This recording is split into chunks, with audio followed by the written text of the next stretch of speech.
உங்களோட புது கண்ணாடி எப்படி எல்லாம் வடிவா தெரியுதோ. நல்லா இருக்கு. ஆனா உங்களோட உடம்பு தான் கொஞ்சம் சரியில்லை. இருந்தாலும் நாங்க ஒரு இன்றைக்கு முக்கியமான ஒரு விஷயம் சொல்லணும். என்னன்னா எங்களோட ஊர்ல இந்த வெள்ளப்பெருக்கு வந்து கணக்கு பேர் 450 பேருக்கு மேல இப்ப வரைக்கும் செத்திருக்கணும். இன்னும் கணக்க பேர் காணாம போயிருக்கணும். இப்ப இதுல ஒரு விஷயம் ஒன்று இருக்கு. என்னன்னா கணக்க பேர் எங்களுக்கு கேட்டுக்கொண்டிருக்கணும் உதவி செய்ய சொல்லி.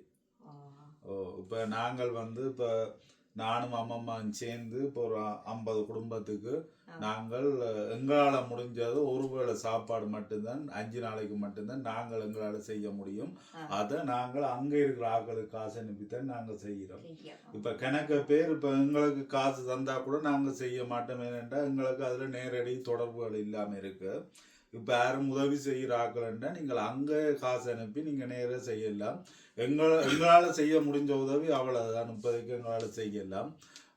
இப்ப சில பேர் இன்னைக்கெல்லாம் இப்ப இந்த காசு கலெக்ட் பண்ணி செய்வோம் என்று சொல்லி இப்ப யார்கிட்ட நம்பிக்கையா கொடுக்குறேன்னு இந்த காசும் தெரியாம இருக்கு. இப்ப அது வடிவாங்களை மக்களுக்கு போய் சேருமோன்னு தெரியாம இருக்கு விளங்கும்.